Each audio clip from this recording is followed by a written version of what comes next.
Góðan daginn og velkomin í helgarviðtalið. Það föstudagur 7. mars og viðmælandi minn í þessum þætti engin annar en Sigfús Aðalsteinsson sem ég ætla að kynna sem oddvita okkar borgar. Heldurðu?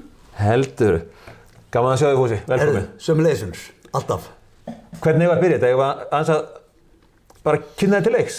Varstu ekki að kynna mig? Þetta ekki bara nærkynning? Það þarf ekkert meira. Nei, þú ert alltaf að fasteignasali og leikskólakennari. Leikskólakennari, amment. Við erum hérna mættir 2 uppeldisfrömuðir. Heldurðu? Já. Það verður eitthvað. Grunnskólakennari, leikskólakennari. Já, við getum tekið þessa æsku þessa lands. Já, við getum stúderað þetta vel maður. Já, og snúið til betri verð. Já. Ef við fengjum bara 2 að ráða, sko. Það má eiginlega ekki vera mikið fleiri, sko. Nei, ég veit það. Annars þetta orðið eitthvað fjölræði. Það svoleiðis, sko. Heyrðu, vindum okkur bara aðeins í mál dagsins. Það var verið að samþykkja að ganga til atkvæðagreiðslu ESB viðræður, áframhaldandi viðræður, loðin spurning.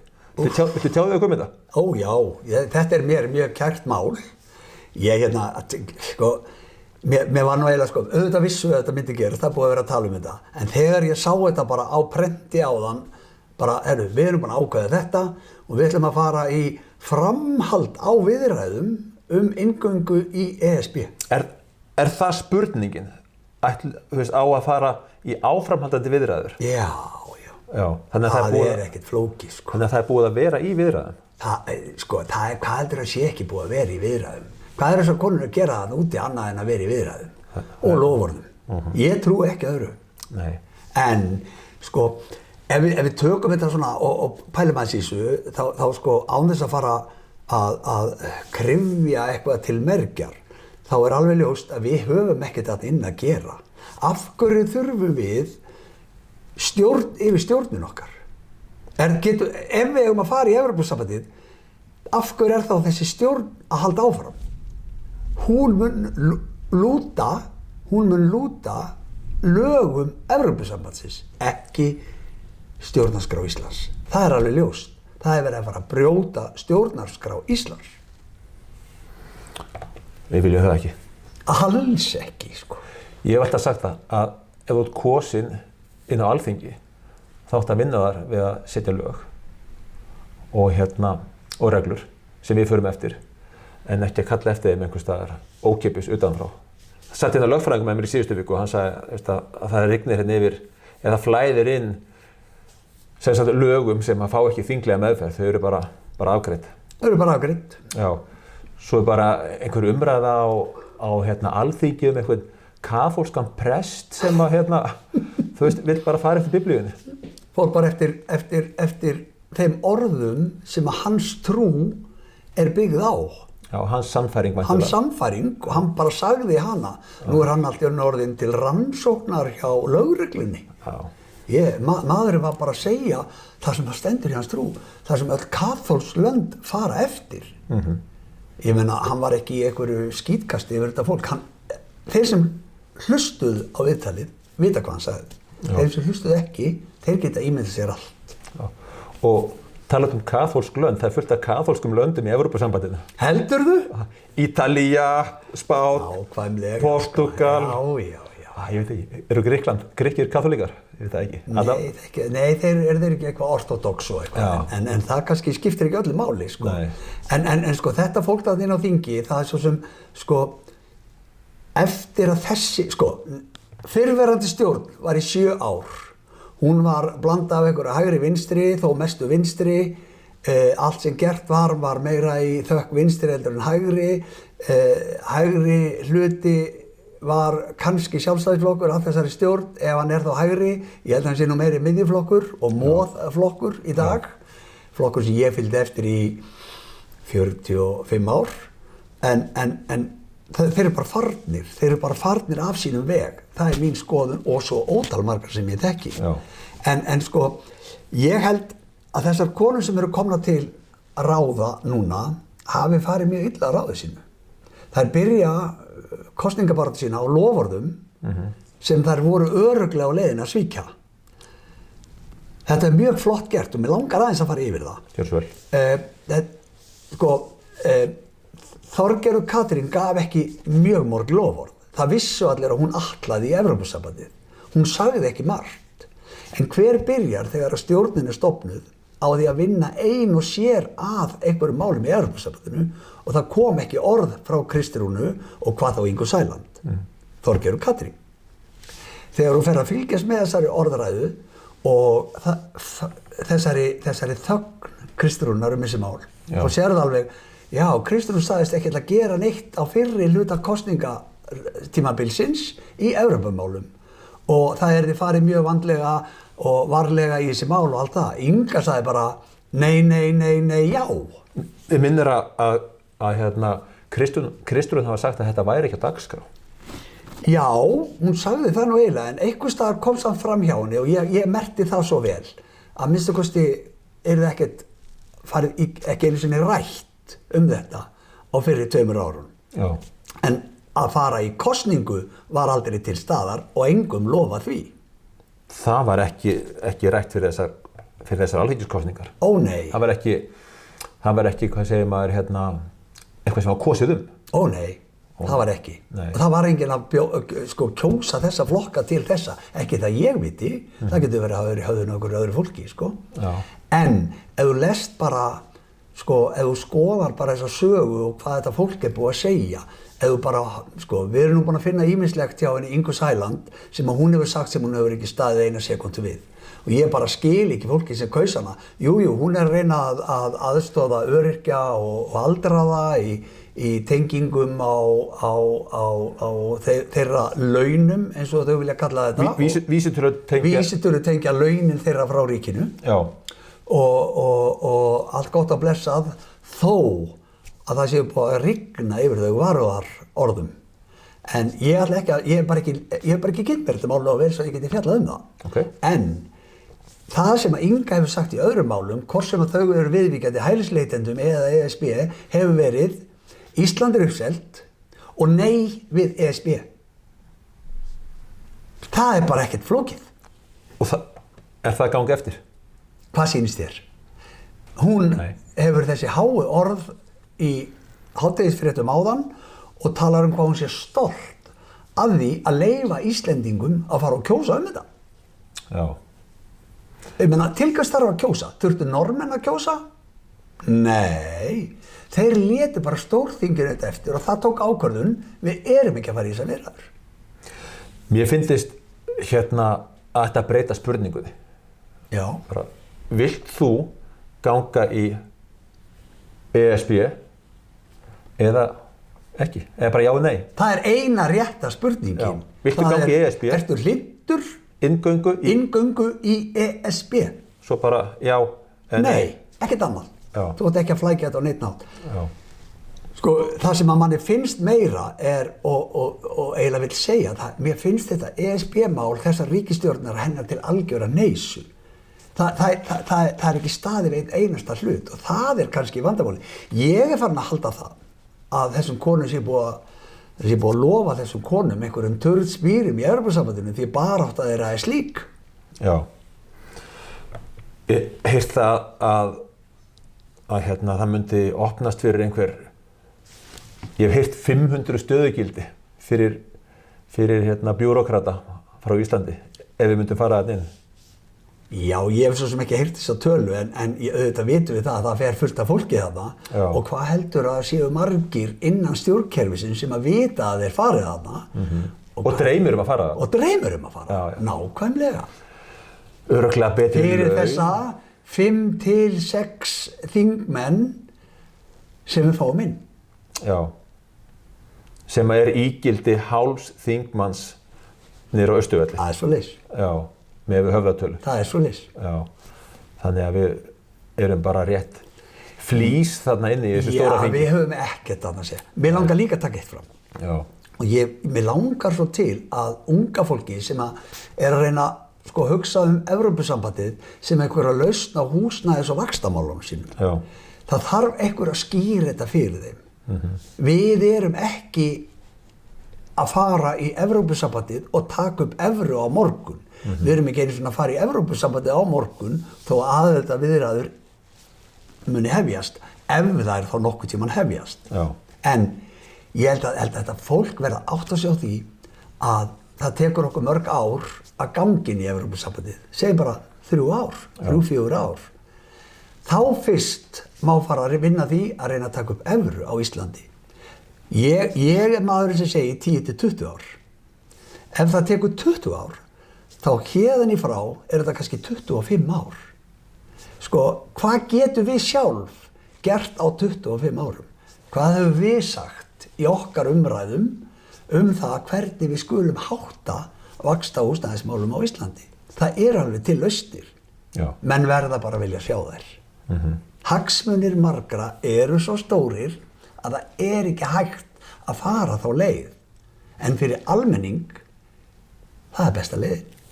En til dæmis, ég veit unga mann sem var að flytja til Berlínar daginn og Þýskalandi náttúrulega, þú veist, annað að tveggja höfuðvíum Evrópusambandsins. Að fá íbúð í Berlín í dag, það er bara biðröð.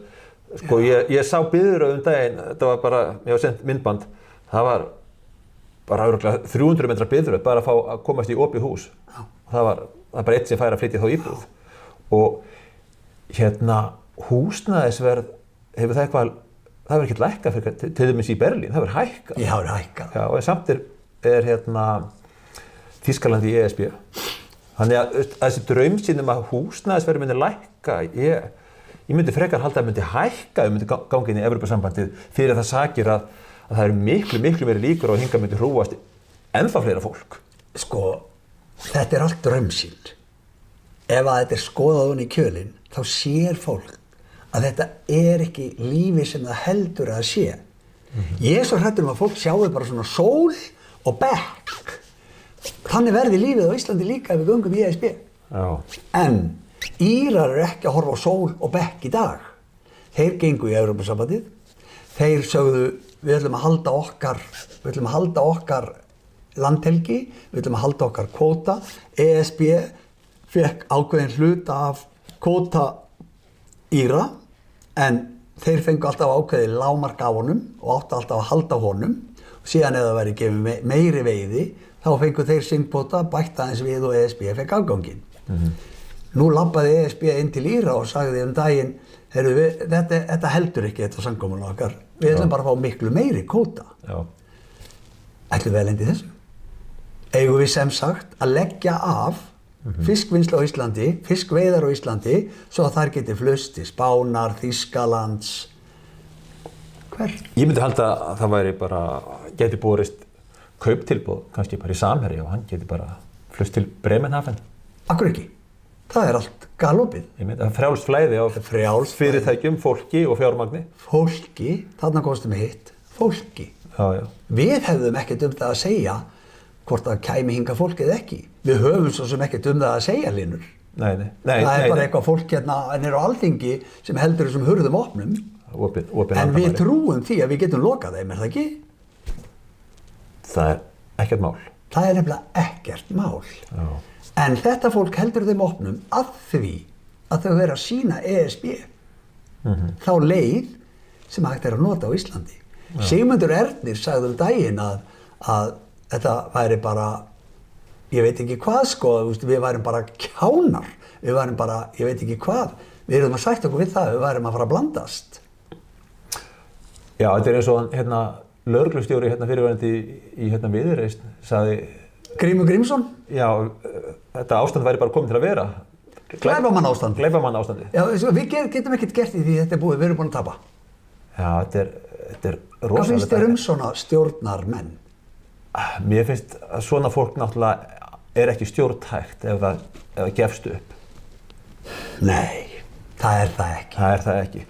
Heyrðu, að frambúðinu okkar borg og til að hafa alveg á hreinu að út af því að við erum gegnsæ sjónvarpsstöð og látum allt koma fram, að ég siti í 3. sæti á framboðslista okkar borgar og það er ekki leyndarmál. Og til hamingju með það. Já, takk fyrir það. Og þú ert í oddvitasætinu. Ég er í oddvitasætinu. og þar fyrir, á milli okkar situr í öðru sæti Meistari Baldur Baldursson. Baldur Borgþór. Baldur Borgþór. Skulum hafa það rétt. Það var þetta. Skulum hafa það rétt. Margfaldur Íslandsmeistari í ólympísku lyftingum. Ég nú hræddur það. Mikill meistari. Mikill meistari. Já. Með miklar gáfur á borgarpólitík. Já, hann alveg djúpþengjandi þegar kemur þar. Já, og hefur setið inn í borgarstjórn. Sannur sinni réttlætingu. Já, einmitt. Trúr sinni sannfæringu. Já. Hvernig hefur opnað umræðina okkar borg? Viltu segja hvernig þetta kom til? Já, kannski við gerum það aðeins, sko. Svo að fólk viti það, þá hóf ég baráttu í síðasta vor eða byrjun sumars með hóp sem heitir Ísland þvert á flokka. Hann datt nú bara svona inn, ég er nú bara að segja frá því áður og kannski þarf ekki að flækja það mikið, en hann datt svona. Komdu bara með stuttusöguna? Stuttusagan er svo að ég satt bara í stofunni minni búinn að fá nóg. Já. Og bjó til grúpp á Facebook því ég vildi ræða við aðra. Hún fór nú bara innan mánuði á 5.000 manns. Okay. Og ég held að það hafi bara virkilega verið þörf fyrir þessu umræðu. Við höfum svo sem fengið okkur ýmis nöfn, það skiptir ekki máli. En þá tók ég bara ákvörðun þegar ég sá hvað mikill fjöldi var að hafa áhuga á þess að það yrði bara að hafa mótmæli og reyna að koma skoðun hópsins á framfæri því að ég vissi að baki þessum hóp voru margfalt fleiri. Og í stuttumáli þá höfðum við 3 mótmæli, ágætlega mætt, þarna mætti fólk með fána því að við gerum mikið úr íslenska fánanum. Íslenski fáninn er allt of lítið notaður á Íslandi. En við svona fórum þá leið að reyna að ná til ráðamanna. Ákváðan þar að vera á Austurvelli með þessi mótmæli og kalla til ráðamanna og senda þeim skilaboð og annað slíkt. Og það er ofsalega einfalt að segja frá því og það er mjög stutt. Þá svaraði okkur enginn, ekki einn maður. Ekki frá Miðflokki, ekki frá Flokki fólksins, ekki frá Samfylkingu, ekki frá Viðreisn og hvað þá frá Vinstrinu. Ekki frá Sjálfstæðismönnum, ekki frá Framsókn. Það svaraði enginn neinu kalli. Við kölluðum þetta opinberlega, það voru send e-mail, það voru send ýmsir skilaboð á message og öðru slíku og við vorum bara frist úti.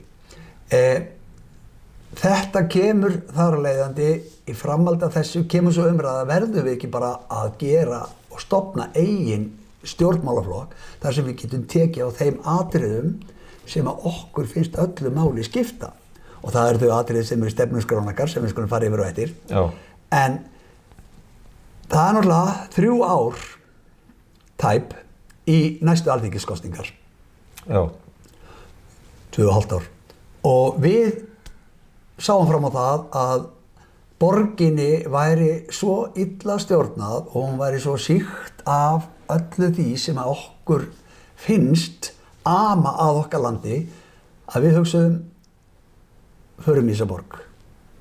Borgin er stærsta sveitarfélagið, hefur mestu áhrifin og svo ekki bara það, heldur skuldar mest af öllum sveitarfélagunum á Íslandi og ég held sé bara einn verst rekna sveitarfélagið á Íslandi. Þannig er þetta tilkomið. Við settumst niður og gerðum örstutta stefnuskrá sem væri hnitmiðuð fyrir það sem að við varum að leitast eftir. Eftir það mætið þú til leiks.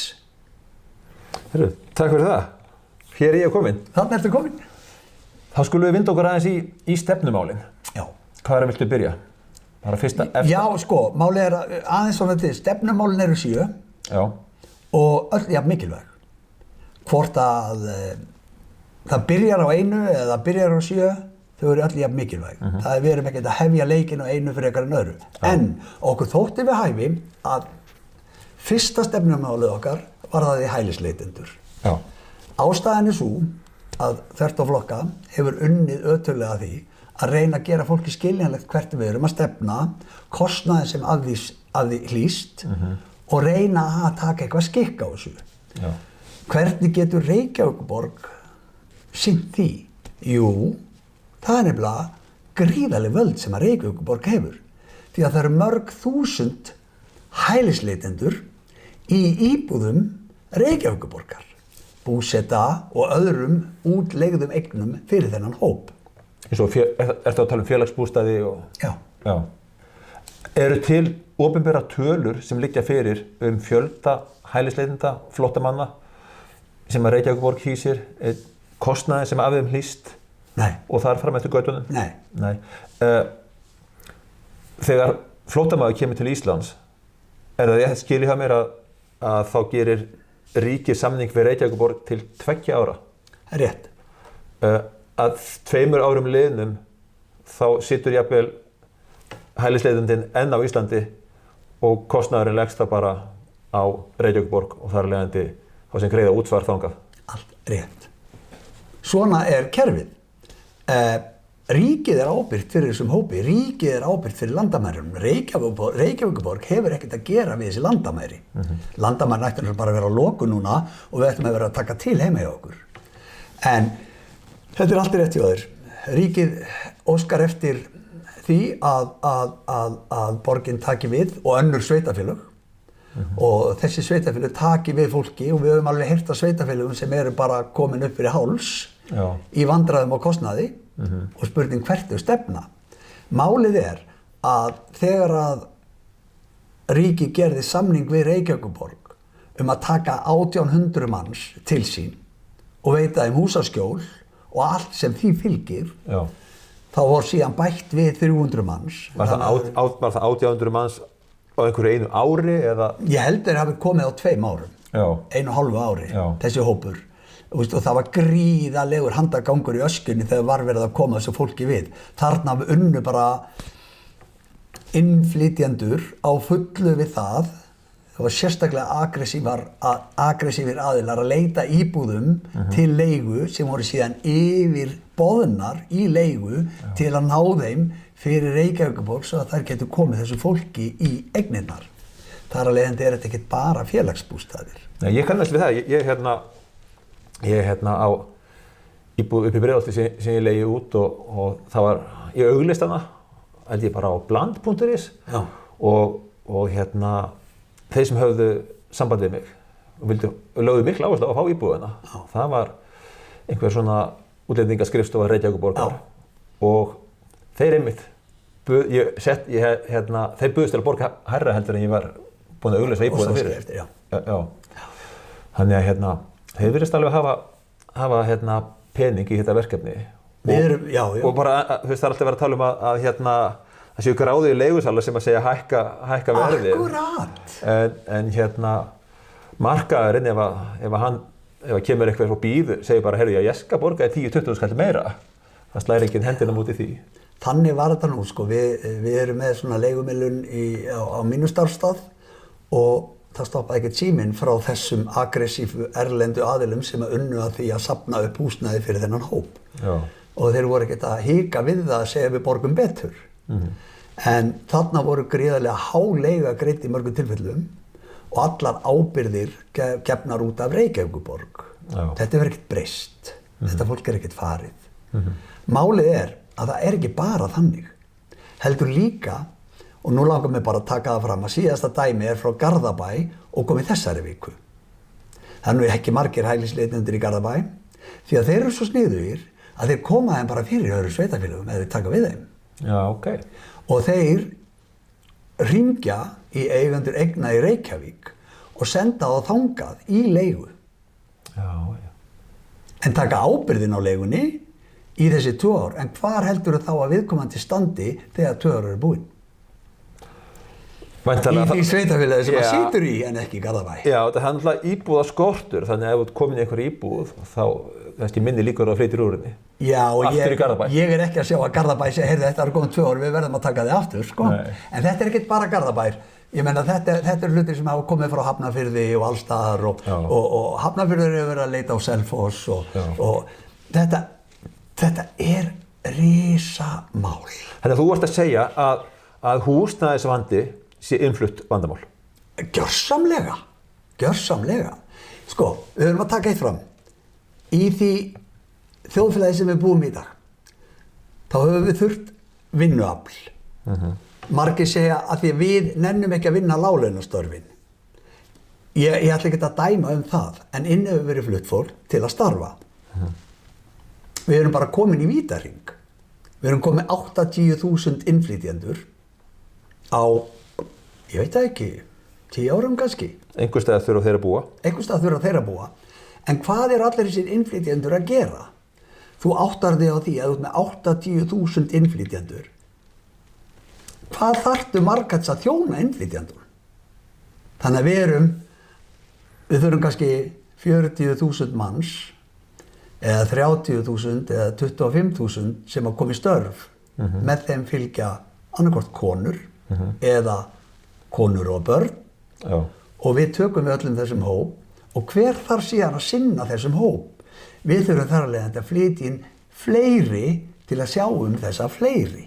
Og svona erum við bara komin í öngstræti og það er no way back nema að loka þessu landamærum, breyta þessu öllu saman og við erum búin að marg segja þetta.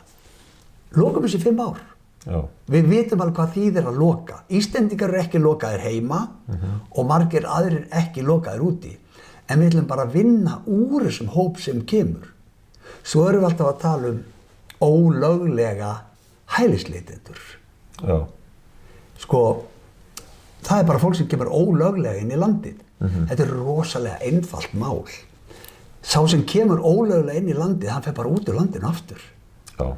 Við gerum það ekki. Við erum með fólk upp á flugvelli sem að bíður eftir því að taka á móti þessu fólki, fara með það út í bíl, keyra það á ákveðna staði innan borgarinnar, veita því skjól og fæði og klæði og húsnæði og hugsa vel það.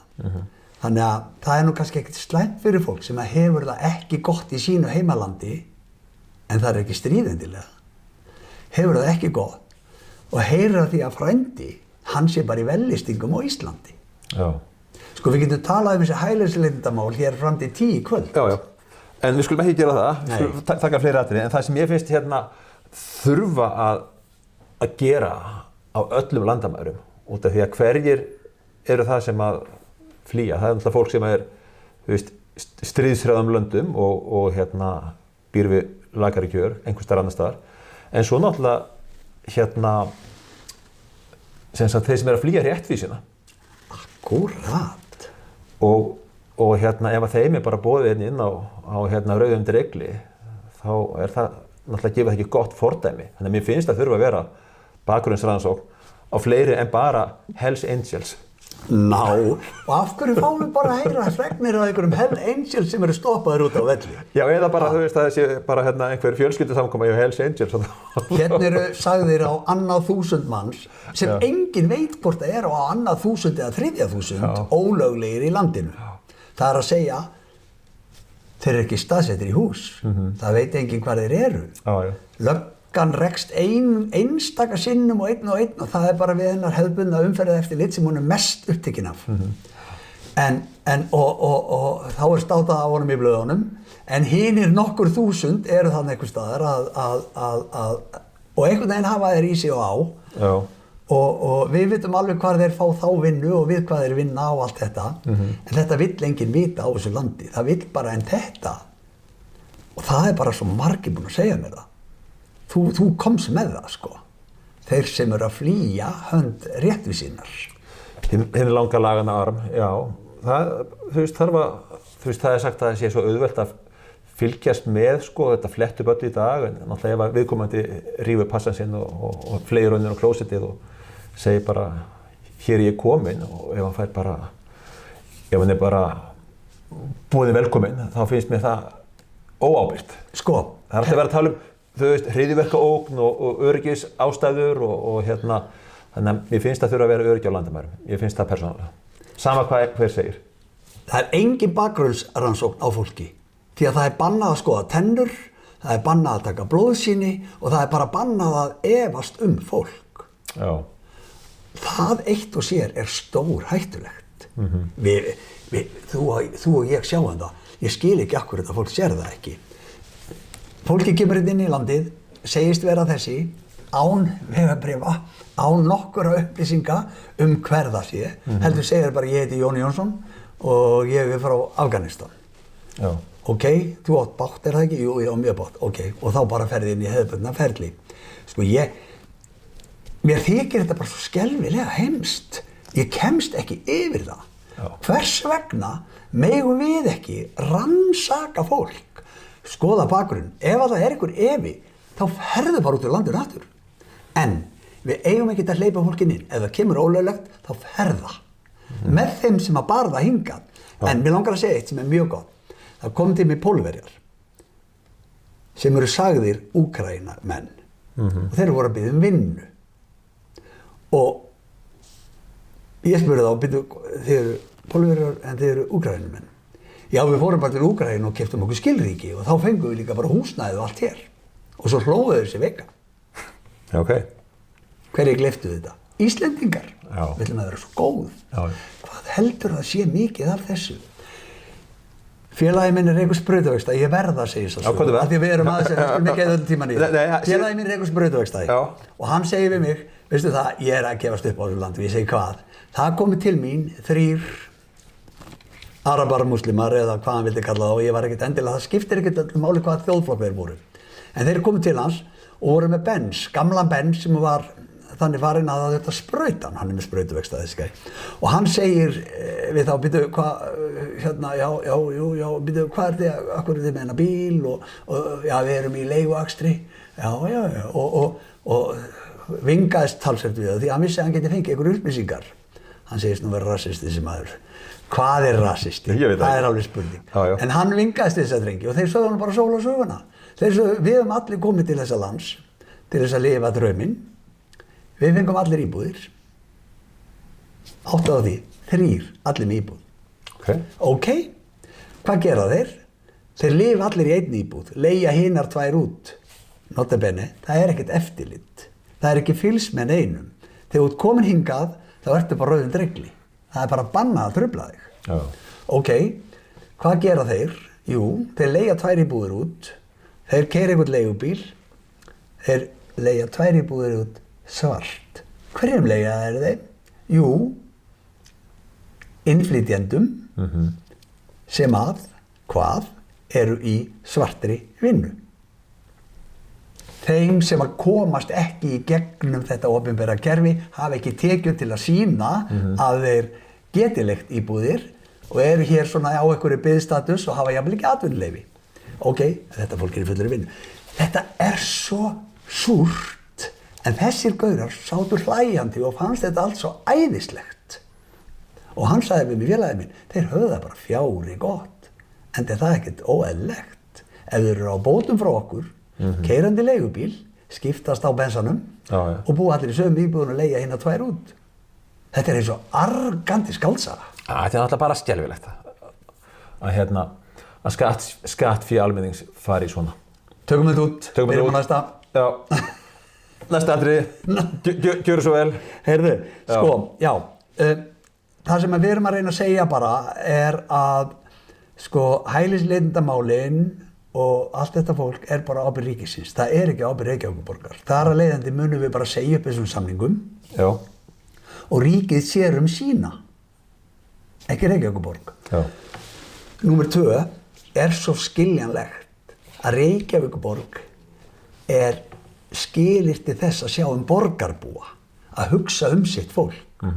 Það er svona hluti af þessari fyrstu stefnumáli, okkar fyrsta stefnumáli á stefnuskráni, það er við þurfum að hlúa að okkar fólki. Og það finnst mér, bara, það er ekki í dag. Það er búið að byggja múra, það er búið að byggja leiðir þar sem að þú kemst ekki að fólki, þú færð ekki samband. Það er ekki að hringja í borginni í dag og fá að tala við. Nei, það voru fyrst og fremst að reyna á símatíma sem er í hálftíma, en annars er tekið skilaboð. Þú færð ekki einu sinni e-mail adressi á fólki, þú mátt ekki senda þau e-mail. Greið stúlkurnar á jarðhæðinni sem taka við öllum skilaboðunum, þær fá ýmsa útreið. Þá bara opna þetta allt, við eigum bara, við fólkið sem er að vinna hjá Reykjavíkurborg, borgarfulltrúi, millistjórnandi eða hver sem er, hann er að vinna fyrir fólkið.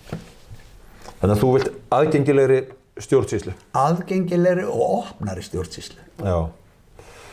Fleiri málefni á dagskrá? Jú, þau eru alveg í röðum. Borgarlína, hefurðu skoðun á henni? samgöngumál innan Reykjavíkur?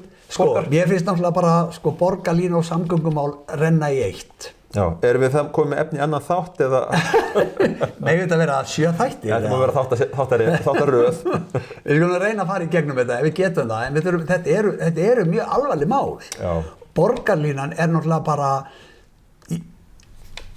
má maður nota þetta spillingar orð svona oft, en tilfinningi mín svo að þetta hafi verið byggt upp á einhverju sýn aðila sem að bara sá þetta býtu, já, ég ætla að koma þessu á, þetta svo spennandi.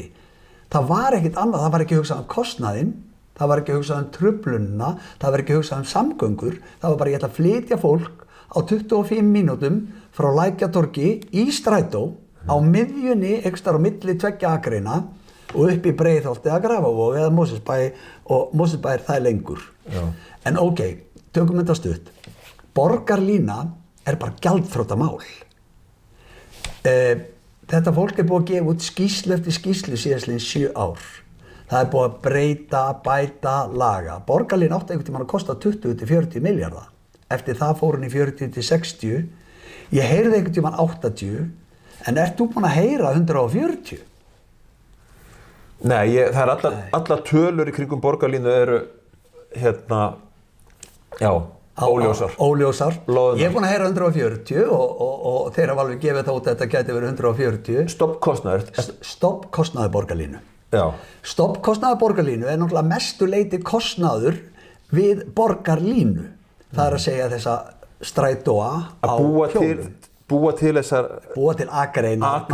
Og það sem þarf til að laga. Það ekki það mikil kostnaður að kaupa eitt strætó. Það ekki máli, Nei. En það kostar strætó sjálf sér ekkert mikið. Nei. En borgarlína þessi með ekki miskilja það, og það hefur aðeins verið rétt að setja það ofan í mann, að það verið að útbúa hjólastíga, það verið að útbúa einhverja hleðsluveggi, það verið að útbúa einhverja göngustíga. Gott og vel, það búið að gera það undanfarin ár, en borgarlínu kostnaðurinn ekkert 7 milljarðar eins og margir vilja segja, hann sé búin að vera 7 milljarðar á 7 árum. Hann miklu hærri ef þú skoðar ásreikning Betri Samgangna, OHF, sem að voru stofnuð til að vinna að borgarlínu. Betri Samgöngur eiga sem sagt að reka borgarlínuna. Nákvæmlega. Já. Það eru stofnaðar utan þetta verkefni. Og það þá sveitafélög á höfuðborgarsvæðinu? Það eru sveitafélögin á höfuðborgarsvæðinu og ríkið. Já. Og ríkið lagði sinn skammt inn í borgarlínu. Já. Á sínum tíma, og Betri Samgöngur fengu það mál til sín sem Keldnaholtið. Þar fengu Betri Samgöngur til sinna yfirráða landsvæði sem að verið að vinna við skipulag á. Á hverju fá Betri Samgöngur byggingaland? Til að kosta borgarlínu. Fara sem sagt Betri Samgöngur að selja lóðir? Já. Hvort sem það til eins eða margra. Já. Hugmyndin svo að þarna muni búa 6.000 manns á þessu svæði. Keldnaholti. Sem ekki stærra en svo að það cirka 112 hektarar. Erum við að tala þarna, það eru keldur, rannsóknarstöðuna Keldum. Þar niður í læginni. Erum við að tala um það svæði, já. Þennan fallega dal, þennan mínidal sem þarna Já, þetta svona svolítið bara eins og Múmíndalur. Jú, falleg svæði. Þetta mjög falleg. Já, en þarna búið að skipuleggja svona til samræmis, bara þannig að fólk átti sig á hvað verið að hugsa, að þarna á að byggja bíllausan lífstíl að mestu. Ef bílar verða þarna á ferðinni, að þá skulu þeir geymdir í bílastæðahúsum sem eru svona í cirka 600 metra göngufæri að hámarki frá íbúðum einstaklingana, og þetta eru þá bílastæðahús sem eru kannski 6-7 á svæðinu, og engin stæði við húsin.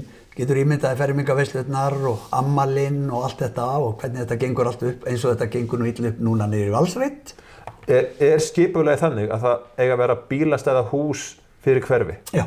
Sem eru staðsett þá bara einhver, hvað segirðu, 600-700? Max 7 500-600 metra fjarlægð frá þar sem að þú býrð, þannig að þú átt aldrei að vera lengur heldur en eitthvað X í göngu með börnin úr leikskólanum og hagkaupspokann í greinindi rigningu. Svo gleymir þú símanum, þá þarf þetta að fara aftur. Þá þarf maður að fara aftur. Já.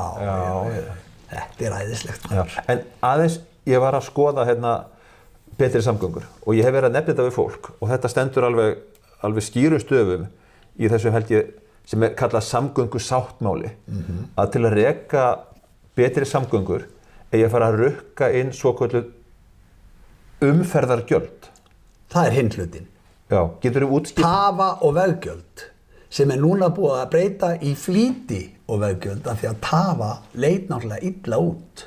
Útskýrðu fyrir mér allavega þessi umferðargjöld. Þetta er, Keldnaholtið, það á náttúrulega að greiða ákveðin hluta af þessum kostnaði við stofnun á þessu. Já. Sem við vitum síðan að er náttúrulega komin langt gjörsamlega lengst fram úr öllu eðlilegu og endakostnaðurinn notabenni og hafði mig fyrir því. Ef þetta yrði þessi skelfing, þá endar þetta í 300 milljörðum. Stoppkostnaður við borgarlínu? Yes, sir. Ok. En bara mundu þetta, ef þetta verður og fólk vill þetta, það er náttúrulega fólki sem ræður sem lítur að vera, það kýsir stjórnmálaflokk sem að við ætlar í þetta eða ekki. En bara aðeins til að setja 300 milljarða í samhengi að hérna fyrir ekkert svo löngu síðan var verið að tala að einn nýr landspítali kostaði 100 milljarða. Þessi spítali sem núna hefur verið byggja er náttúrulega komin langt fram úr, hann átt að kosta 100 milljarða. Já, þannig að við erum að tala þrjá nýja landspítala. Já, sem að búið núna að tala í 25 ár og gerast en tefst líklega næstu 5 í viðbót vegna þess hversu flókið verkefnið er. Já. En ok, það er svona ríkismál, en þessi borgarlína er náttúrulega sveitafélagana og þó mestu leyti á Reykjavíkurborg og við verðum að átta okkur á því að þetta verkefni, ég segi á þetta verkefni er gjaldþrota áður en það byrjar. Þessi tafa og veggjöld sem ég vil halda áfram að nota tafagjöld þó að menn kalli þetta flýtigjöld. Það hljómar rosalega vel, ég ætla að rukka þau flýtigjöld svo við getum keyrt frá Mosebæ og út í IKEA. Já, útskýrðu fyrir mér þessi umferðargjöld, hvernig kemur þetta til með að líta út og hvernig kemur þetta til með að vera innheimt? Segjum bara einfalt, ég bý í Mosebæ og ég ætla bara að kaupa mér hillu í IKEA og ég legg bara á stað á Mosebæ og þá er einhver skynjar í loftinu ekstar á Vesturlandsveginum sem að nemur það að ég fer í gegn og það tekur 600 kall. Búm. Og það verður sem sagt bara tekið mynd af bílnum eða númerinu? Já, eða bara skynjari, annarkvort er þá bara miði í framrúðunni eins og... Bara strikamerki? Já, og skynjari bara ksitt og það fer bara af kortinu þínu og svo heldur áfram út í IKEA og hvað gerist þegar þú ert komin á stað komin út úr Reykjavíkurborg og laður á stað út í Kópavog og þá heyrist klikk. Eða heyrist ekkert klikk, það heyrist bara klikk á bankareikningnum og þú ert kannski búin að borga 1200 krónur áður út komin út í IKEA. Svo þarf þetta að fara tilbaka. Þannig að þú ert að segja það að hérna, þess bara í svona nánustu framtíð þá verður búið að hólfa upp höfuðborgarsvæðið og það verður gjaldskylda inn á svæði. Já, en það verður ekki bara gjaldskylda inn á frá Reykjavík yfir í Kópavog eða Kópavog yfir í Mosfellsbæ. Þetta verður bara alla borg. Við erum kannski bara að tala ef ég ætla að fara í hérna bara... Fara í Hörpu. Niður í Hörpu eða í Kringluna. Já. Miklubraut, Sæbraut, Kauptún, þarna. Hvar sem er. Smáratorg. Hvar sem er. Já. Þú borgar fyrir hverja færslu sem þú ferð á þínu bíl. Þetta er ofan á alla þá skatta sem búið er að setja á bíla í dag. Já. Ísland og Íslendingar, við erum bílaþjóð. Við lifum ekkert í sólarbekknum, þar sem við getum sest og látið sólina baða okkur daginn út og inn. Við þurfum oft bara að flýja veðrið, inn í bílinn og eins hratt út úr og við komumst og annað slíkt. Já. Þetta er stærsta mál samgangna í Reykjavík. Þið getið ímyndað ykkur truflanirnar sem að verða á umferð þegar verður farið að grafa upp miðjur þessara gatna sem á að breyta fyrir borgarlínu. Þetta er bara svo galið. Svo er þetta bara að verða úrelt. Þetta er bara úrelt hugmynd. Ok, þetta er í öllum stórborgum eðlilega. þessi svokallaða stórborg, það að segja stór Reykjavíkursvæðið, eru kannski 240.000 manns. Já, það búa í Stokkólmi, sko, 2,5 milljón. Já, sko, þetta er svolítið, þessu er ekki líku að jafna. 10%. Já. Áttaðu því að ef þú tekur bara borg í Ameríku og við tökum þessa Reykjavíkurborg, það var eins og pínu lítið útkverfi. Já. Pínu lítið útkverfi. Mér skrítið þegar ég heyri stjórnmálamenn tala sko, við eigum að vera meiri mannlífsborg. Það er fullt af mannlífi hérna. Sko. Það er fullt af, sko, Reykjavíkurborg það er lifandi fólk sem býr í Reykjavík. Það er bara svo leið. Það er bara eins og sé bara ekkert mannlífi. Við erum bara öll læst inni. Já. Við erum að setja upp borgarlínu svo við getum farið á milli. Ég segi það er bara rosalega mikið líf í kringum sundlaugar, íþróttamannvirki, íþróttahús og það er verið að fara með börn í tónlistarnám og í skóla. Það er gríðarlega mikið mannlíf hérna. Það er eins og að sé bara sagt að það sé bara ekkert mannlíf. Við erum að mér skilst stræðista íþróttaborg í heiminum. Það er bara frábært íþrótta- og tómstundastarf. Gríðarlegt starf. Unnið hérna á Íslandi. Og ætlar að fara í borgarlínunni með barnið þitt í íþróttinnar eða? Það er stór hluti af sem sagt bara ábyrgðar hlutverki foreldra. Það er að koma börnunum sínum, í úr skóla og síðan í tómstundir og íþróttir og heim aftur. En svo eitt, alveg rétt hjá þér, en þegar þú ætlar í borgarlínuna og þú fer með henni frá Lækjartorgi og upp í Breiðholt og stoppar henni í Mjódd, þá átt þetta að fara heimtíðin. Þú átt ekki heim í Mjódd. Nú getur kannski labbað ef þú býr það í nágrenninu, en ef þú býrð í fjarlæðinni, þá þarf þetta að býða til strætó og þá verður með strætó. Sko, við í okkar borg, þetta er ekki flókið. Við bara hættum þessu.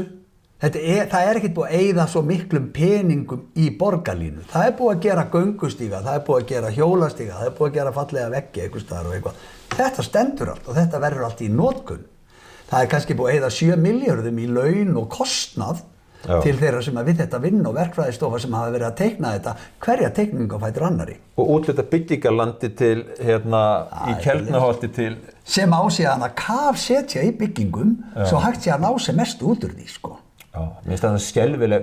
Ég segi, sko, ef mætti bæta við, sko, einhver á listan, að þétting byggðar, hún má bara víkja. Hún má bara víkja. Við erum bara flokkur sem ætlum okkur ekkert í neina þéttingu byggðar. Nei. Það er bara þannig.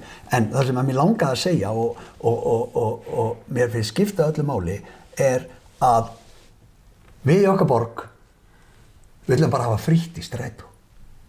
Einföldunin er rosaleg. Strætókerfið kostar kannski 9-11 milljarða eitthvað svo leiðis. Ríki borgar þarna í einhver tilraunaverkefni í milljarð á ári inn í svo að segja hægt að halda þessu úti og það átt að reyna að fara að fjölga. Þá voru 4%, í dag eru 3% að nota almenningssamgangnakerfið. Já, það er ekki meira. Nei, það er ekki meira. Sko, það hefur ekki fjölgað, það hefur fækkað. Þrátt fyrir þessa tilraun. Þannig að fólki sem nota strætó hefur fækkað. Sko, okkur hefur náttúrulega fjölgað. Ég segi okkur hefur fjölgað. Já, en við með, þessi mæling fer út frá eiginlega, sko, vélknúnum ökutækjum, skilur. Hversu margir eru nota bíla versus strætó og hvað nota margir þessi kerfi og út frá því er þetta fengið. Já. En það sem að, sko, það er að breyta þessu kerfi verulega. Það þarf ekki að nota einhverja rosalega stóra vagna sem keyra með 2 í frá klukkan 10 til 3. Já. Þeir geta gengið þetta á milli, þeir var bara miklu minni vagnar. Númer 2, við getum haft smávagna sem ganga inn í hverfin á bara 10 mínútna fresti. Sko, kostnaður við þessa borgarlínu, hann heldur þessu kerfi út næstu 100 árin, sko. Og við vitum það bara, það er svo mikla breytingar í heiminum, að við ættum bara að halda okkur við þetta kerfi, breyta þessu strætómáli. Við bara ókeypis í strætó, við breytum áætlunarkerfinu, litlir vagnar inn í kerfin, stærri vagnar á álagstímum. Þessu er alltaf að stýra, við vitum þetta allt, við erum ekki 1840, það var nú svo mikið strætisvagnar þá. En það mætti ætla að væri auðveldara að skipuleggja samgöngumál fyrir íbúa. 240.000 manns. Já, heldur en milljónir. Hvað allir séu margir í því að skipuleggja þessu? Sko, Það mér líka stór spurning. það segir manni svolítið kannski að þeir sem eru að skipuleggja þetta eru kannski ekki sérlega góðir í að skipuleggja. Já, þeir eru það góðir að þeir keyptu einhverja 5 vagna af einhverjum ákveðnum þingmanni og þeir voru átt að vera rafmagnsvagnar. Þeir komist ekki einu sinni, sko, einn hring á rafmagninu. Já. Hvað er þessi vagnar í dag? Veist þú það? Kannski hjá vökuportinu. Líklega. Já, ekki gott. En fleiri mál, Heyrðu, Fúsi? samgöngumál áfram aðeins. Ok, komdu, láttu hvaða. Samgöngumálin eru rosalega stór. Já. Núverandi meirihluti er bara búin að vinna að því að tefja umferð. Já, ég hef tekið eftir því, það er búið að þrengja Þú ert á bíl, er það ekki? Ég er á bíl og ég get bara sagt þér að að það er búið að þrengja ýmsa, það sem voru kannski 2 akreinar, eins og til dæmis Skeiðavogurinn milli Suðurlandsbrautar og Gnóðavogs. Það er mikil umferðin frá Suðurlandsbraut og inn í menntaskóla við Sund. Nákvæmlega. Þarna á háanna tíma, þegar krakkarnir eru að koma í skóla, já, það er bara umferðaröngþveiti, aðeins neðar milli Suðurlandsbrautar og Gnóðavogs, það sem áður voru 2 akreinar fram hjá Glæsibæ. Já. Búið að þrengja það í eina akrein í hvora átt. Já, já. Og þetta er bara, þú veist, þegar það er mikið að gera, þá er bara búið að búa til þetta tappa. Þetta var sagt við einn úr meirihlutanum, eina Hofsvallagata held ég þetta. Til dæmis. Já. Við frækna konu og hún sagði nei, það er ekki búið að þrengja neinar götur, það er bara búið að þrengja eina götu. Og ég heyrði oddvita í einum ónefndum flokki segja að það væri bara búið að taka Grensásveg. Akkúrat. Já, það var bara Grensásveg. En ert áttað öllum aðreinunum og fráreinunum sem að búið að loka?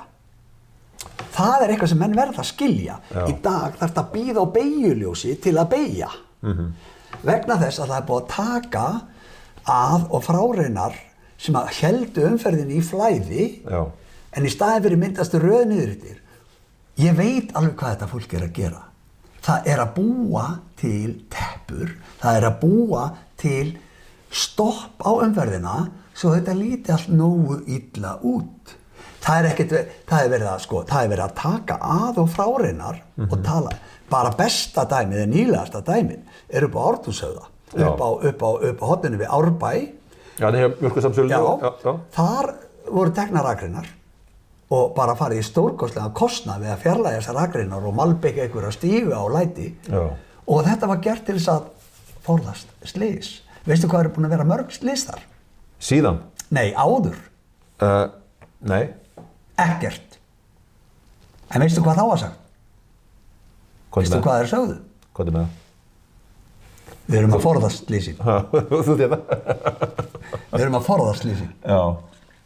Þannig að þetta er fyrirbyggjandi. Fyrirbyggjandi. Sko, það er svo margt sem við getum farið í gegnum í þessum samgöngumálum og við getum auðveldið okkur. Þessi röð, 8.1, það er búið að tala um í 2 áratugir, síðan það var hugað að mislægum gatnamótum á Reykjanesbraut Bústaðavegi. Já. Akkur er þessi gatnamót ekki komin? Vegna þess að Reykjavíkurborg hefur ekki viljað þessi gatnamóti í 15 ára tíð vinstrihlutans. En þú ert að tala um gatnamótin þarna við Sprengisand. Yes sir, Bob. Já. Þarna eru einföldustu gatnamót í heimi og veistu hvað losnar í staðinn? Öll röðin út Kleffsveginn. Já. Út á Sæbraut og... Já, ég býð þarna alltaf í Vogahverfi og að fara upp á, þú veist, koma að þessum ljósum, það er rosalegu flöskuháls þarna frá ég segjum Skeiðavogi og hann niður að Bústaðavegi. Já, þetta er bara, svo bara allt í einu rennur umferðin þegar þetta er búið. Já. En þú áttar þig á því að þú býr nú hérna rétt hjá einum gatnamót sem voru tekin, sem áttu líka forðaslysum. Og þau eru hérna við húsasmiðuna hérna niður á Sæbraut. Skeiðavogi og Sæbraut? Já. Já.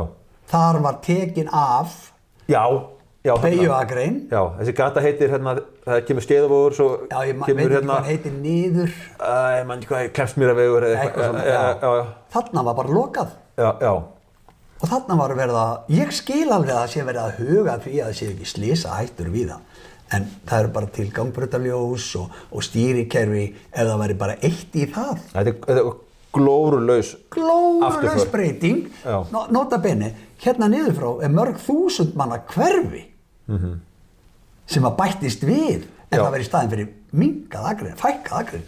Og það sem sagt bætt við Vogabyggð og útgöngulegin út úr hverfinu var þrengt. Það rétt yfir. Já, þetta náttúrulega alveg. En það nóg öðru að taka í samgöngumálum, en við getum svo sem vippað okkur yfir í annað og ekkert síður skemmtilegra. Komdu með það? Já, sko, það náttúrulega, þú veist, af nóg að taka, sko. En sko, það eru þá líklegast kannski, sko, við ættum eiginlega að taka Það er leikskólamál, menntamál. Já, sko, við erum náttúrulega með leikskólamál, menntamál á ákveðnum staðana, ég heldur við séum með þess að í 7. liðnum okkar. Já. En þar, við ættum nú að þykja þau spennandi, sko. Leikskólakennarinn og kennarinn. Sko, þú þekkir þessi mál ágætlega alveg eins og ég líka. Já. Ég svo sem þekki ekki, sko, sem starfandi hvað búið að vera að gerast, en ég hef fylgst með þessi gegnum barnabörnin mín og annað slíkt. Já. Og svo vantar nú ekki fréttirnar. En mér langar aðeins að taka kannski alvarlegt mál í þessu þó að það, sko, það kemur niður á börnunum, en það kemur ekkert niður á öllum börnunum. Okay. Reykjavíkurborg ákvað það að kaupa hús, þar sem að nú er svokölluð Brákarborg. Já, þú ert að tala sem sagt á Holtavegi. Holtavegur, þarna milli Sæbrautar og Sæveðarsund. Akkurat, það vita fáir þetta heitir Holtavegur, en það vita margir svokallaða Brákarborg. Já, og þarna var kynlífsverslunin. Þarna var kynlífsverslun og arkitektastofa. Adam og Eva. Mun aldrei skilja hvernig fólkinu datt í hug að fara að borga tæpa 700 milljónir fyrir þessi húsnæði. 700 milljónir? 700 milljónir fyrir þessi handónýtu húsnæði. Já, ok. Og ég vil bara vita, og mér langar að einhver segja mér það, hver tók þessa ákvörðun? Hvar get ég fundið aðilann til þess að ræða við og spyrja hvers vegna? Vegna þess að þarna var ákveðið að kaupa þessi húsnæði og byggja 100 barna leikskóla. Í dag er þetta verið 3,6 milljarðar. Veistu hvað þetta er að gera fyrir 3,6 milljarða? Það er að byggja 4 100 barna leikskóla. Ég myndi halda að það myndi kannski bara kosta 700 milljónir að byggja leikskóla. Í Þorlákshöfn var byggður 80 barna leikskóli, stórglæsilegur, með frábæru útisvæði og öllu saman fyrir 700 milljónir. Okay. Það er svoleiðis. Þannig að við vitum hvað þetta kostar, en ábyrgðin hjá þessu fólki, other people's money, er engin. Og það sá ég einhverri huglægri vitsinni að þarna væri hægt að gera eitthvað hús með timbri utan á og ég veit ekki hvað og hvað. Og grasþaki. Og grasþaki, engin ábyrgur fyrir því að húsið hrundi við grasþakið. Þegar grasið blotnaði þá þyngdist það nú aldeilis verulega, það glemdist alveg að reikna það. Og húsið eyðilaðist. Sko, þetta er líklega hús sem er byggt sem ég veit ekki hvenær og þar alveg hafið það svo sem ekki mikið járnakerfi. En ef að verkfræðistofan er ekki ábyrg sem ákvað grasið, ef að hönnuðurinn er ekki ábyrgur sem ákvað grasið, ef að stjórnendur Reykjavíkurborgar eru ekki ábyrgir sem ákvaðu grasið, hver er þá ábyrgur í þessu þjóðfélagi almennt? En þarna er engin ábyrgur. Þarna er bara vaðið af staði viðgerðir sem að núna leggjast í heildarverðmæti hús upp á cirka 3,6 milljarða. Þetta er rosaleg tala. Þetta er ekkert smá tölur. Og getur ímyndað hvað var hægt að leysa af vandræðum foreldra í Reykjavík ef að svona væri ekki stjórnað. Þetta er bara 3,6% af kostnaðaráætlun nýs Landspítala. Þetta er rosalegt, sko. Svo ekki bara þetta. Ok, þetta er bara hluti af vandamálinu. Nú er verið að reyna að leysa vandamál barna á leikskólum, foreldra og barna með einhverju Reykjavíkur módeli og öðru slíku sem ég er nú búinn að reyna að lesa og ég skil bara næstu því ekkert í það hverjum datt eiginlega í hug að fara að loka leikskólanum á hádegi á föstudögum og öðru slíku og hvaða foreldrar vinna þá vinnu. Þetta dæmi, það að barn sé 36 klukkustundir að hámarki á leikskóla á viku hlýtur að vera opnað fyrir einungis þá sem að geta unnið 36 klukkutíma viku. Vinnuvika hjá mörgum er 36 klukkustundir, en vinnuvika hjá mörgum öðrum er 40 klukkustundir. Hvernig áttu að leysa þessa 4-6 klukkutíma? Já, sko skulum hafa það að hreina að ef þú vinnur 8 tíma á dag, þá ertu í vinnunni 8 tíma á dag, þá þarftu að koma að barninu á leikskóla og þarftu að sækja það. Nákvæmlega. Þannig að þetta er hérna... Þess vegna hef ég alltaf sagt, auðvitað viljum við að börnin okkar njóti alls góðs. Leikskólinn og þeir sem þar starfa eru menntaðir og leikskólinn uppbyggður til að barninu líði vel. Mín barnabörn elska að vera á leikskólanum. Þau eru rosalega glöð þegar þau eru sótt. Samt ekki alltaf. Þau vilja hefði vera lengur. Sko, sem frábært. Sem bara frábært. En það að segja það sé, sko, þegar við sem foreldrar sækjum síðan börnin okkar á leikskólar, þá náttúrulega eðlilegt að við sinnum þau þá að fara að sofa. Er það ekki rétt? Jú. En á meðan þau eru á leikskólanum, að meðan við þurfum að vinna, þá er miklu æskilegra að þau geti verið á leikskólanum heldur en að síminn sé uppi og það sé verið að hringi systir, frængu, frænda, ömmu, afa til að sækja barnið á einhverjum tíma svo þú kannski geti notið þeirra fríðinda sem að þessi meiri hluti Reykjavíkurborgar er búin að búa til að þú borgir ekkert ef að þú getur sótt barnið þitt á einhverjum ákveðnum tíma en þeir sem geta það ekki þeir borga bara 50-55.000. Já, það er bara hækka gjaldið. Já, þetta er náttúrulega bara ekki hægt. En til hvað eru, voru ekki barnaheimili alltaf opin til 6? Sko, leikskólar voru opnuð 7:30, voru alveg jafnvel opnuð til 6:30. Já. Fyrir, maður má ekki segja allan þennan tíma, en fyrir 40 árum, þá var leikskóli sem ég stjórnaði opinn 7:30 til 7:30. Starfið var bara byggt utan þennan tíma. Börnin voru ekkert allan þennan tíma. Barn var ekkert 10,5-11 klukkutíma á leikskóla. En sum þeirra þurftu að vera alltaf yfir 8,5 klukkutíma vegna þess að móðirinn, sem að stundum var einstæð í þessu tilfelli og er enn í dag, eða faðirinn, þurftu tíma til að komast frá vinnustafnum að sækja barnið sitt.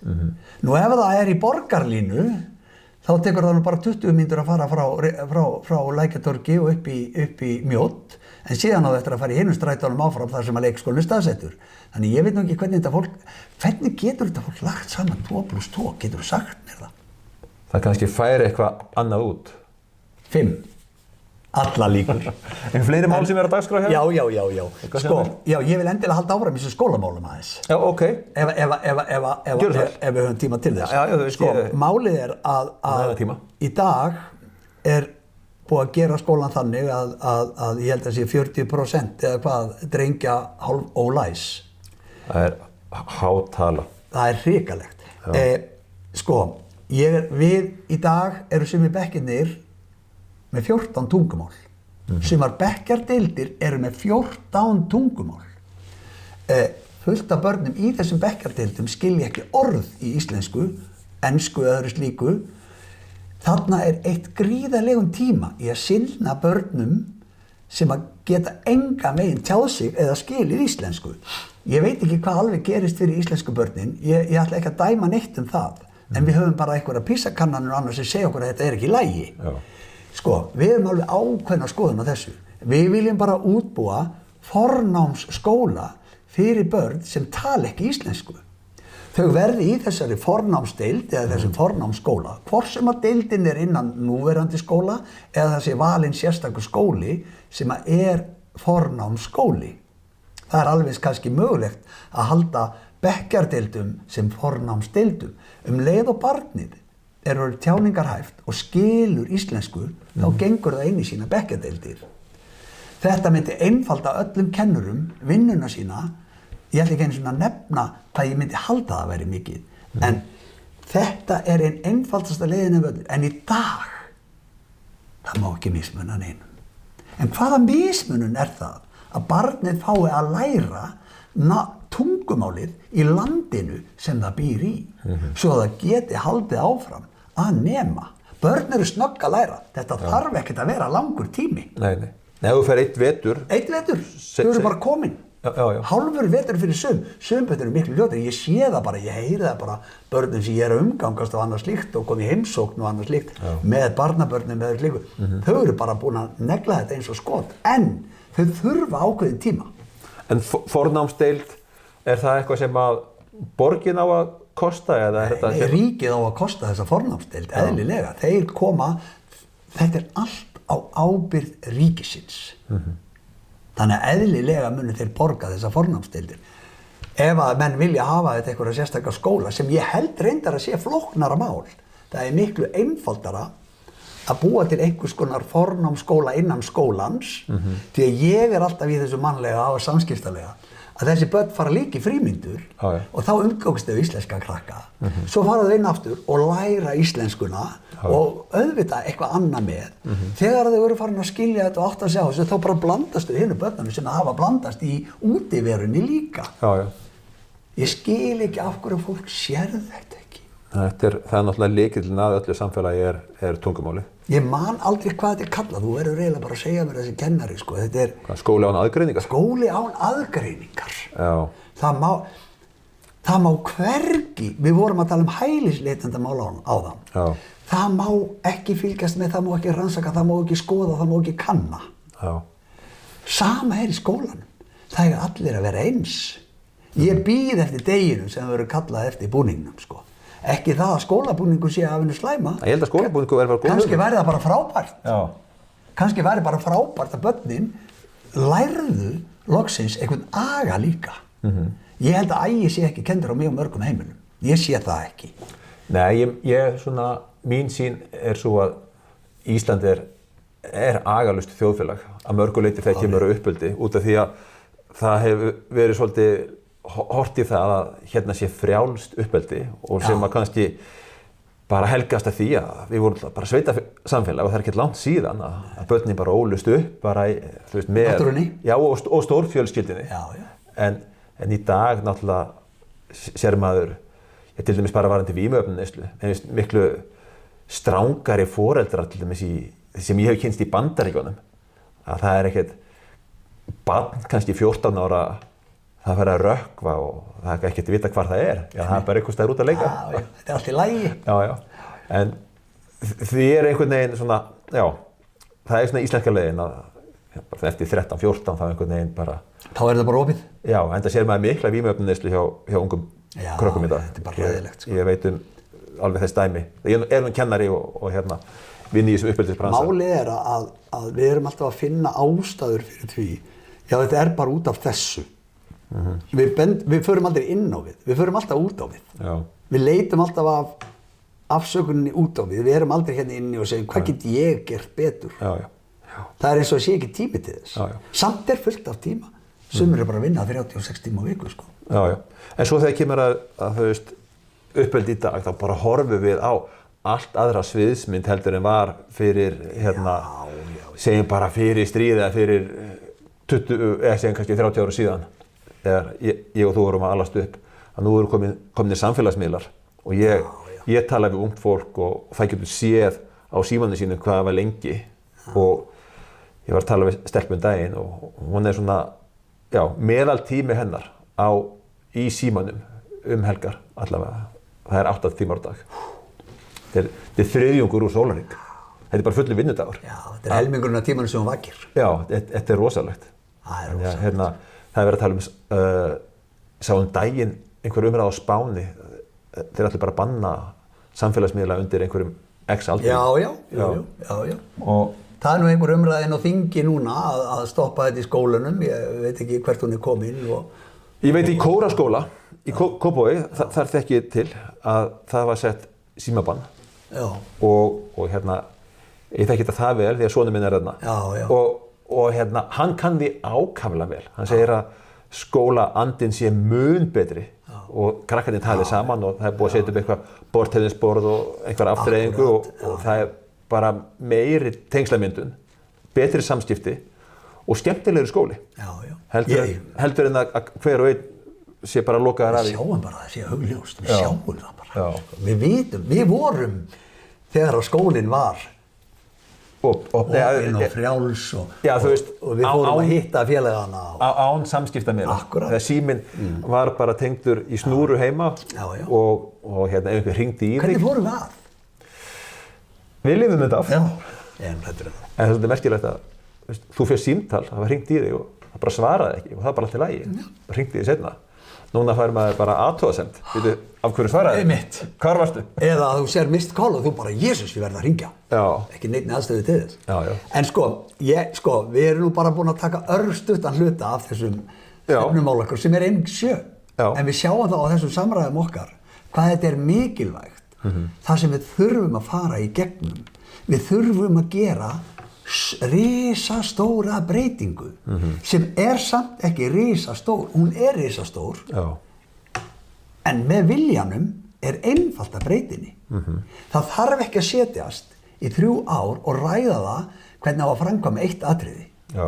Við verðum að fara að láta af þessu allir ráða hugsun. Ég ætla ekki einu sinni að segja þér sín mín á það hversu einfalt ég sé þetta fyrirtæki Reykjavíkurborg. Ef ég mætti, ég ætla samt að segja það. Komdu með. Því að þú baðst það, fannst mér. Ég sagði, það er bara, þú veist, opið ljóðir hérna. Sko, ég hef skrifað nokkuð mikið af greinum, ég hugsa að ég er búin að skrifa svona eins og, ég veit það ekki, ég gæti trúað sko á 300 dögum Ísland þvert á flokka og 100 dögum okkar borgar, sé ég líklega búin að skrifa svona 500 greinar. Já. Inn á þennan hóp og síðan eitthvað inn á okkar borg og annað slíkt, sko. En ein greinin sem ég skrifaði sem mér fannst merkilegust sko, hversu margir starfa hjá Google? Jú, 150.000 manns. Já. 150.000. Hvað eru margir í stjórn hjá Google? 150? 10 manns. Já. Ef að þú tekur þessa 23 borgarfulltrúa sem að sinna þessum 120.000 sko svona í Reykjavík, Já. þá deilist þetta þannig niður að það cirka 46 sinnum fleiri aðilar sem að baki hverjum starfsmanni Google heldur hverjum starfsmanni í Reykjavík, íbúa. Það að segja íbúa. Já. Hvernig getur Google stjórnað svona æðislegu fyrirtæki með 10 manns? Hvernig getur Reykjavík verið rekin svona illa með 23? Af hverju breytum við ekki bara? Einu sinni voru borgarfulltrúar 15. Af hverju förum við ekki þangað? En af hverju förum við ekki bara í 7? Af hverju förum við ekki bara í 6? Já. Verður ekki alltaf að vera 8-tala þegar? Af hverju? Nei, bara... Google ekki á 10. Já, ok, það er sléttala.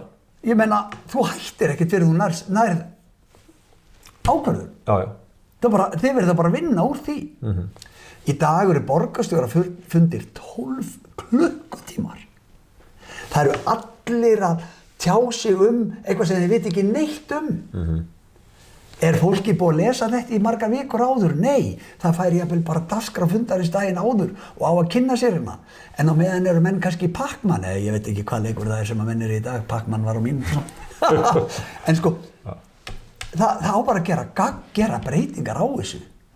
Ég get alveg sagt þér, ég sæi bara fyrir mér að það væri bara aðstráðandi í Reykjavík og svo væru bara með honum 5 eða 6 aðilar og þeir tækju bara þessar ákvarðanir í nefndum borgarinnar sætu síðan fólk sem að vissi hvað það væri að tala, ekki pólitískir aðilar. Það bara eins og sviðstjórar? Bara, já, sko, sviðstjóri væri náttúrulega bara, ef að hann ætti að vera í samgöngumálum, þá væri það lærður samgönguverkfræðingur.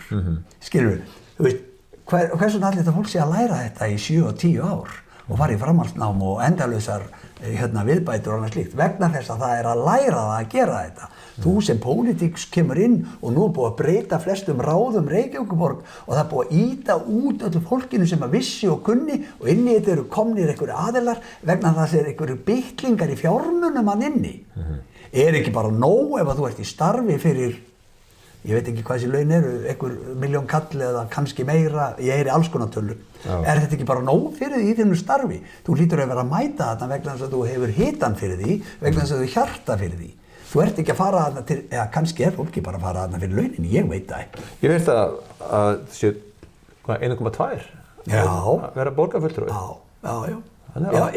Ég veit ekki eins og, sko, er borgarfulltrúi? Grunnlaun, sko. Er borgarfulltrúi með, ég veit nú ekki meira þetta samt, er borgarfulltrúi með vinnuskyldu? Ég þekki það ekki. I have no idea. Kemur í ljós þegar við löpum þarna inn. Já, þá sittum við á vinnuskyldu þegar við löpum inn, bara sama klukk. Sko, við þurfum aðeins að taka til í þessu kerfi. Það má ekki vera hræddur. Nei. Sko, við erum með í okkar stefnuskrá að setja ráðningarstopp. Við erum ekkert að tala um ráðningarstopp í leikskóla, skóla, æskulýðsheimili eða annað slíkt. Við erum bara að tala um ráðningarstopp í þessar stöður og tilbúning á stöðum sem verið að gera allan laginn. Ég veit ekki hvort það eru 600 eða 700 eða 1100 millistjórnendur hjá Reykjavíkurborg. Við þurfum ekkert að ráða í þetta meir. Nei.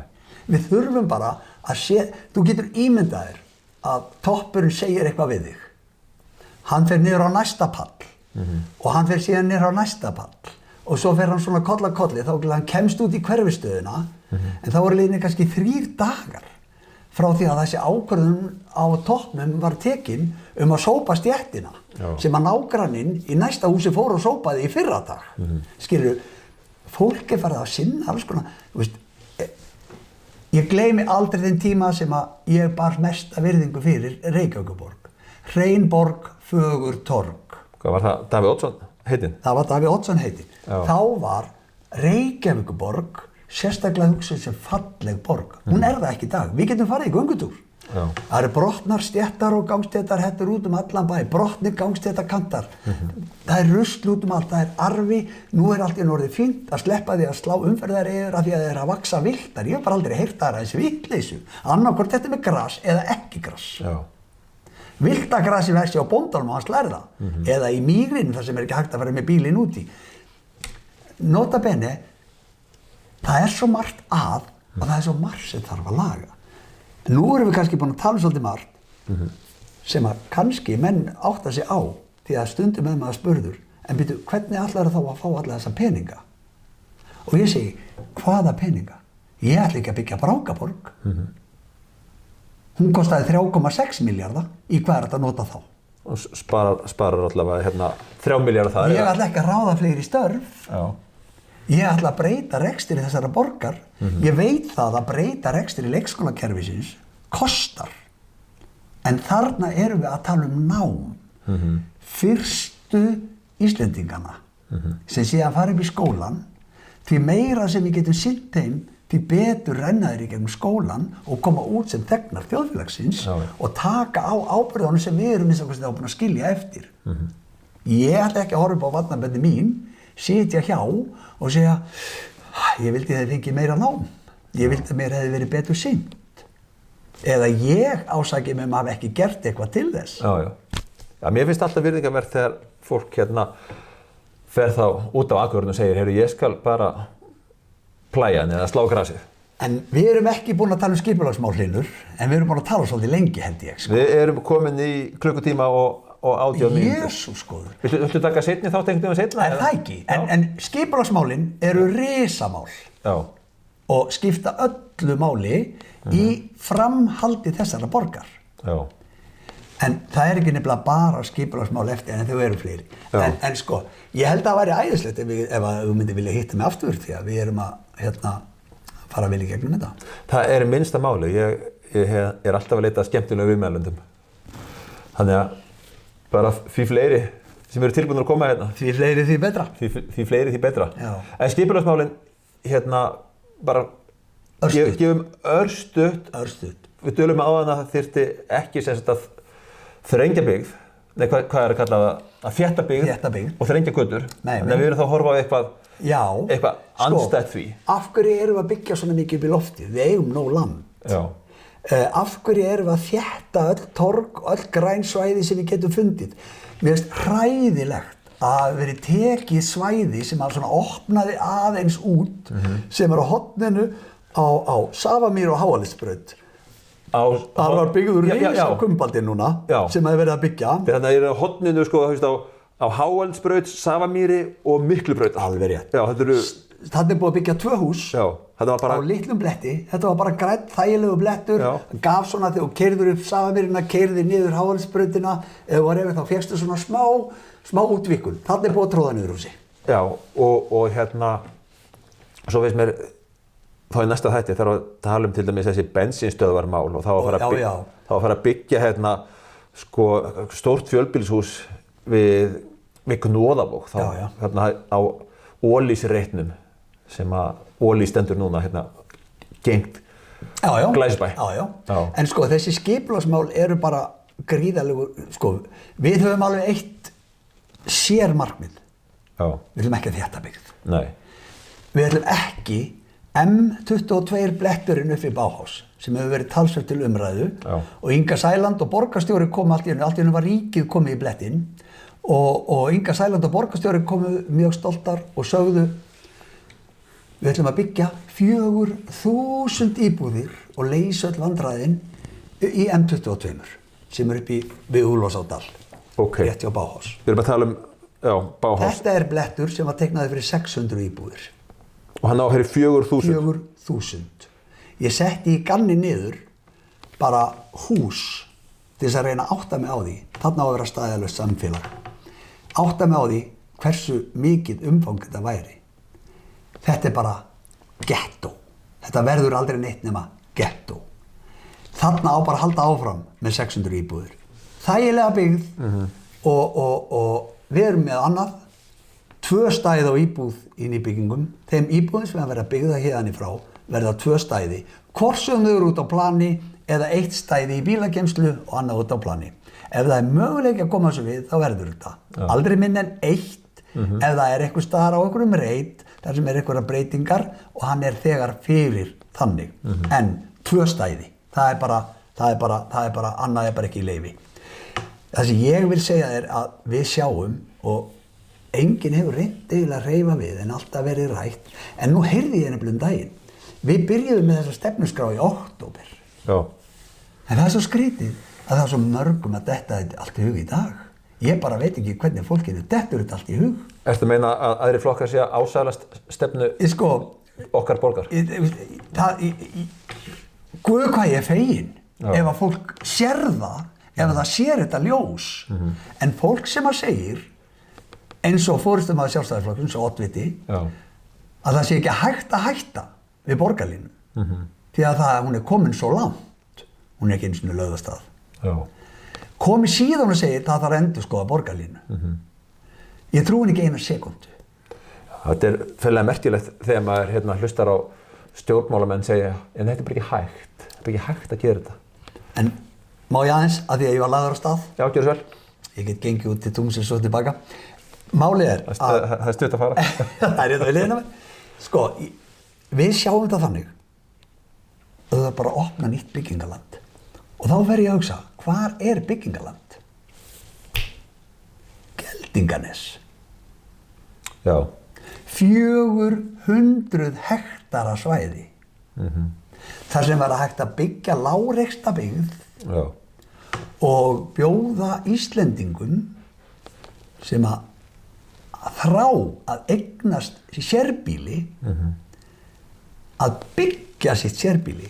Við þurfum bara að minnka regluverkið og við þurfum að opna leiðirnar til þess að fólk geti síðan mætt. Ég byggði mörg mín hús í gamla daga. Maður var þarna á kvöldin og helgar og fram á nótt og maður eignaðist húsið sitt og maður fann sálina í því og allt þetta.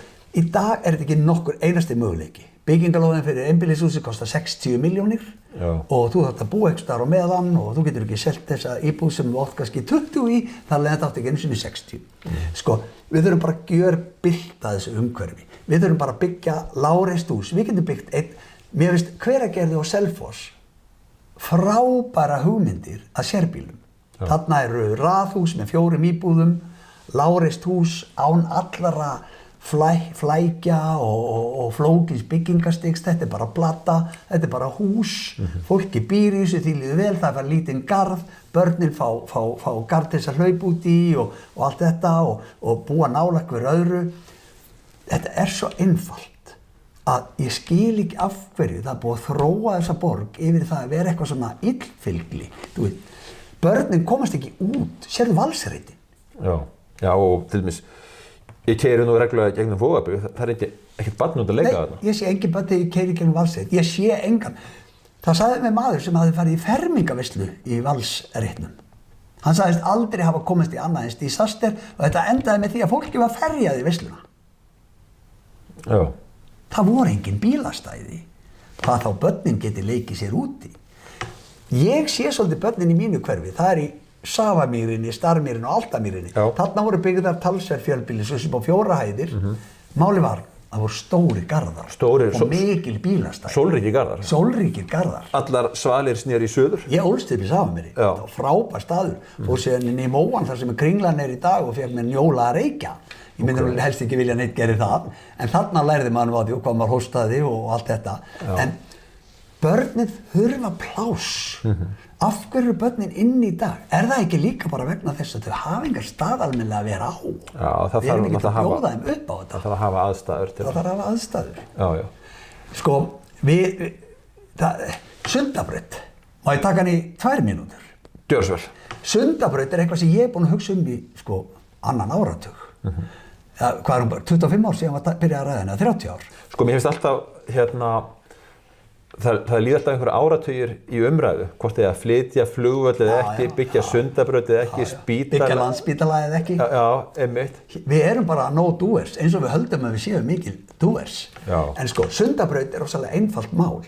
Hún myndi létta gríðarlega af Ártúnsbrekku, umferð í Graf og Árbæ, Grafarholt, Úlfarsárdal og allt þetta.